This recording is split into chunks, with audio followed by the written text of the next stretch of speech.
Same की वंशावली इस प्रकार है। सेम 100 वर्ष का था जब उसे जल प्रलय के 2 वर्ष बाद अरफशद नामक एक पुत्र हुआ।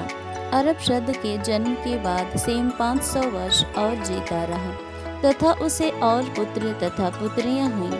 अरफशद 35 वर्ष का था जब उसे शेलह नामक एक पुत्र हुआ। शेलह के जन्म के बाद अरफशद 403 वर्ष और जीता रहा तथा उसे और पुत्र तथा पुत्रियां हुईं। शेलह 30 वर्ष का था जब उसे एबेर नामक एक पुत्र हुआ।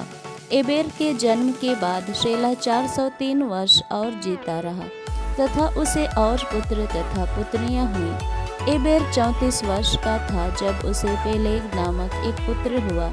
पेलेग के जन्म के बाद एबेर 430 वर्ष और जीता रहा तथा उसे और पुत्र तथा पुत्रियां हुईं।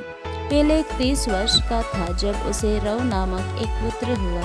रऊ के जन्म के बाद पेलेग 209 वर्ष और जीता रहा तथा उसे और पुत्र तथा पुत्रियां हुईं। रऊ 32 वर्ष का था जब उसे सरूग नामक एक पुत्र हुआ। सरूग के जन्म के बाद रऊ 207 वर्ष और जीता रहा तथा उसे और पुत्र तथा पुत्रियां हुईं। सरूग 30 वर्ष का था जब उसे नहोर नामक एक पुत्र हुआ।